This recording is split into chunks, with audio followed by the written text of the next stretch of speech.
Alright, Gibby, tell them welcome to another video. Nothing? Okay. What's going on, everybody? Tanner with another video. Hope you're all having a great day. And in this video, I'm going to be going over 3 businesses that you can start in 2019. And now, there are a lot of options that I could talk about, but I'm not going to preach what I don't even practice. I'm going to tell you guys 3 of the businesses that I've been in and that have been successful for me in 2019. So we'll be hopping onto my computer and going over all the variables, the pros and cons, and giving you guys some examples of things that I've been into in 2019 and that have worked for me and that maybe you should get into. I get lots and lots of DMs of people asking me just how to start, how to make money, and should I start dropshipping, should I start this, and should I do this? And there's no perfect answer because there's so many different variables, but hopefully with this video I'll be able to break down some of these variables and help you understand a little bit better and help you choose a path that you may want to take. So I've created this Google Doc to go over the different things as we talk about it, and the first thing I want to talk about is risk, okay? In order to start and succeed in any business, you're gonna have to take risks. That's just how it is in life. A majority of people around the world live being comfortable. They go to high school, they go to college, they get their job, and they do the same thing essentially for the rest of their life.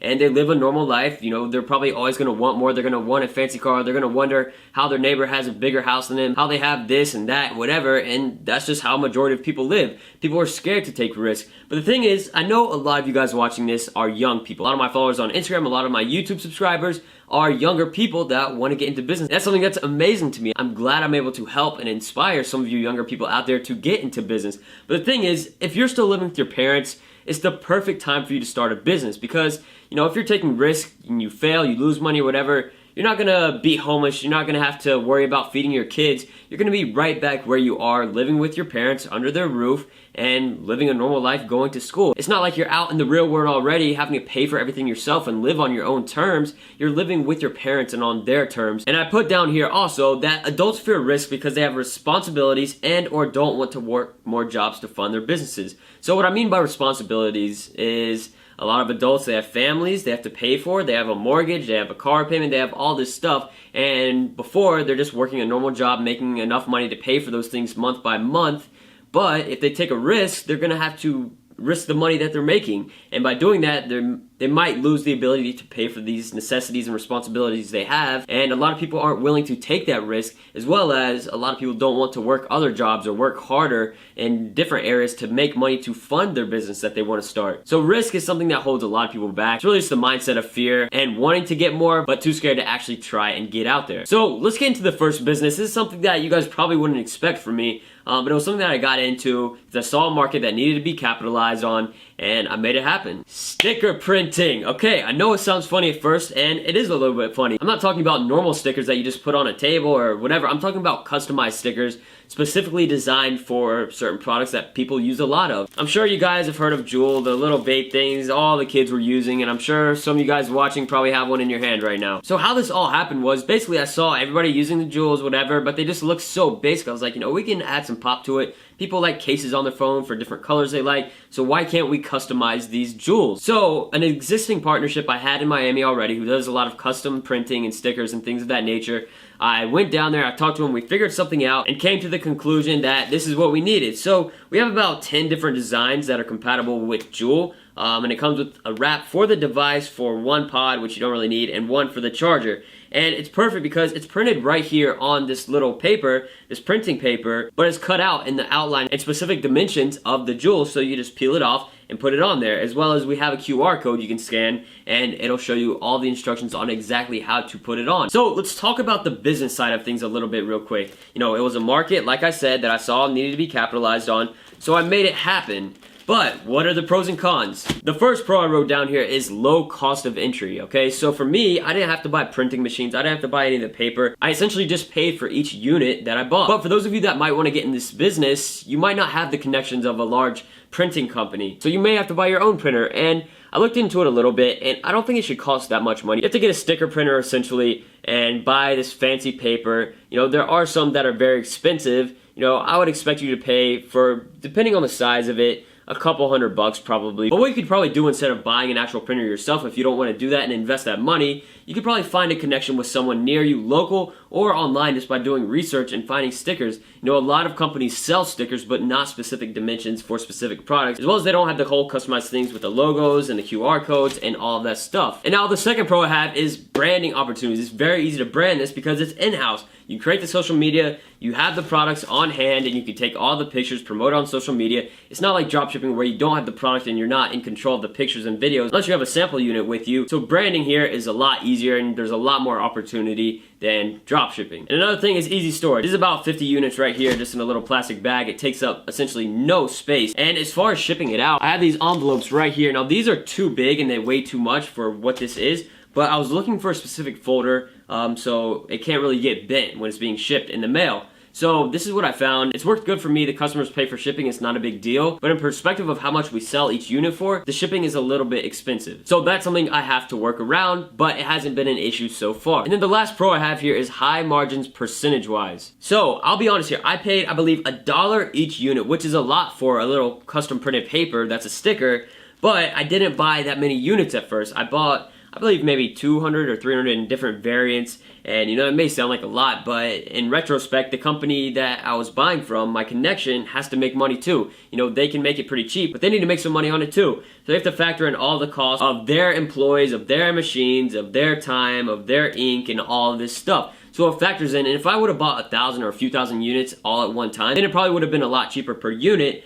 But the thing is, if I had this for $1 and I sold it for $10, it has a great margin percentage-wise, but I don't like to sell low-ticket things because if we get into the cons now, you can see it's difficult to sell through Facebook ads. Selling things under $10 through Facebook ads is pretty difficult. I actually reached my most success with these specific wraps by working with a party influencer. Not a personal influencer, but a themed account that just posts parties and stuff like that. The college, frat life, whatever. On Instagram and on Snapchat. They have a pretty big following, and I was able to work with them and buy ad space, and it worked really well because it reached a large portion of their audience. But not being able to sell with Facebook ads is a little bit annoying because influencers, you're not going to have consistent sales all the time, and you're never going to know if it's going to make money or not. It's really just a hit or miss, and you can't just keep investing more and more money into the same influencer to make more and more money every single day, because eventually the audience is going to see the product enough where they're just not even going to buy it anymore. All the people that were going to buy it already bought it, and all the non-qualified potential customers don't want to buy it and they're just going to ignore the ad. And then I have the last con here is low margins dollar-wise. So yes,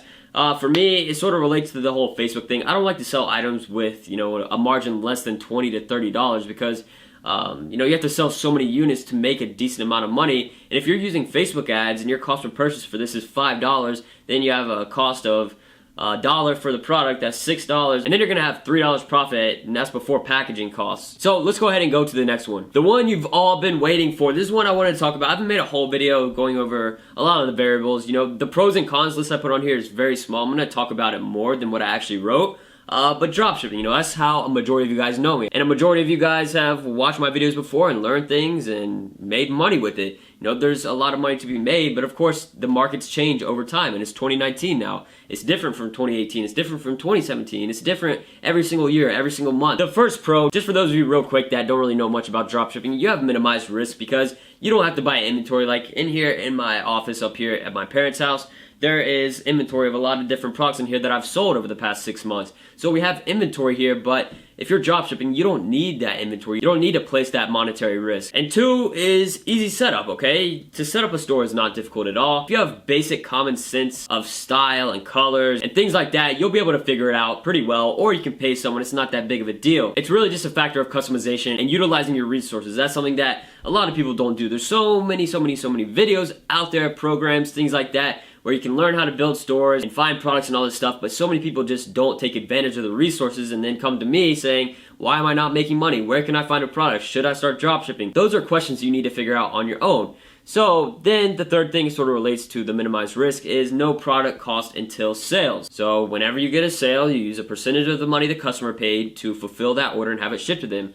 But then we get into the cons. We're going to go over a few things that I ran into and things that sort of led me away from dropshipping for the most part is quality control. My items were being shipped out, damaged, not working, etc. So quality control is something you don't have a part in. Now, I see a lot of dropshippers don't really care about quality control and fulfillment and shipping times and customer service and all that. They just care about making the money.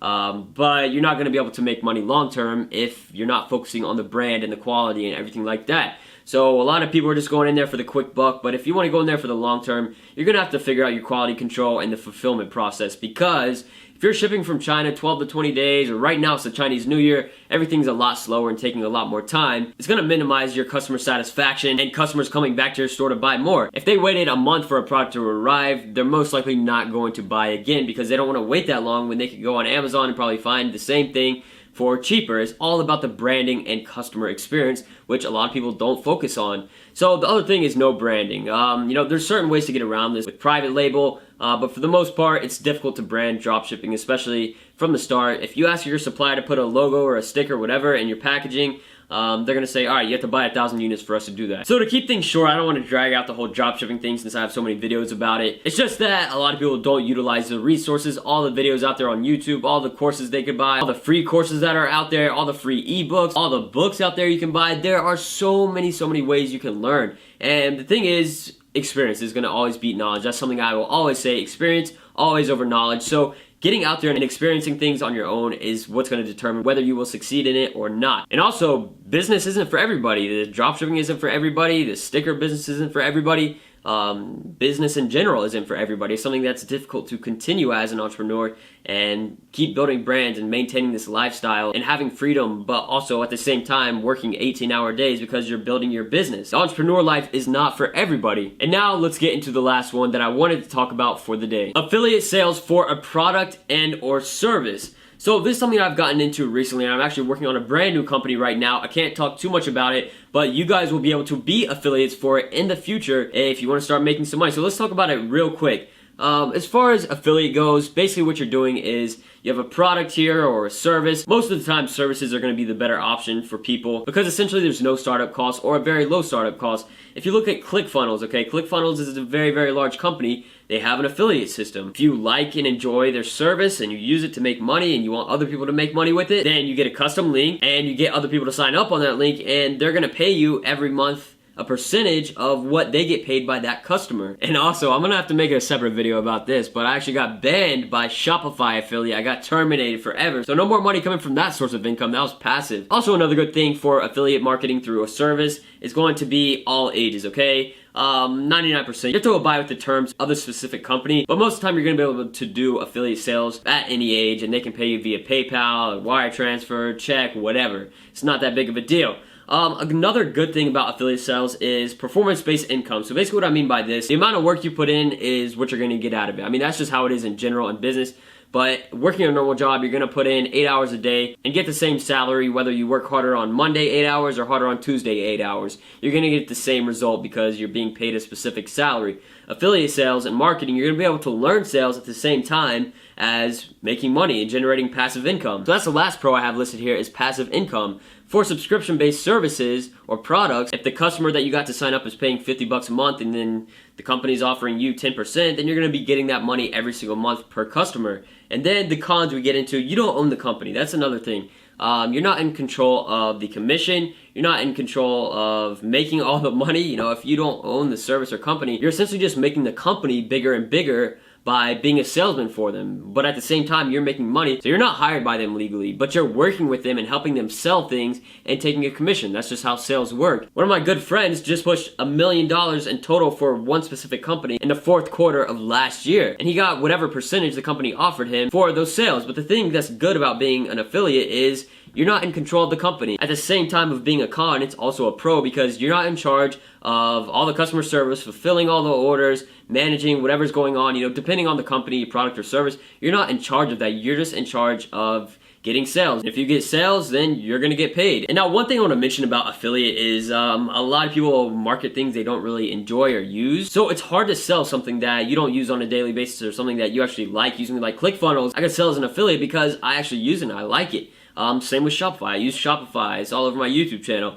So I created an affiliate link. I wouldn't go out there and do an affiliate link for, let's say, Hondas because I don't really like Hondas. Now, if I got an affiliate link and knew I had people that would sign up to buy a Porsche, then I would get an affiliate link for it. Of course, that's not how it works, but I would do it if I could. If you go to the car dealership where I bought my car, the salesman there that I bought the car from got a percentage of what I paid for the car because he was a salesman. He sold it to me. And the last thing I want to talk about here is the con that you can't control the competition. So in the industry of these services that offer affiliate, there's lots of competition. If we're talking about the Instagram growth space, e-commerce fulfillment, like Shopify app kind of things, there's a lot of competition out there. If you go to a Shopify app and you look up bundles, there's going to be 50 bundle apps out there, and some of them offer affiliate streams, but there's so many different options out there. Your company's growth is going to be based off of the affiliates if you own the company, if you're not growing it yourself. So you have to have affiliate outreach and get people that actually enjoy it to sell, because at the same time, you don't want to have affiliates that are selling your service in a negative way, just trying to get that sale and misleading people, and then the company's stuck there with an unsatisfied customer. So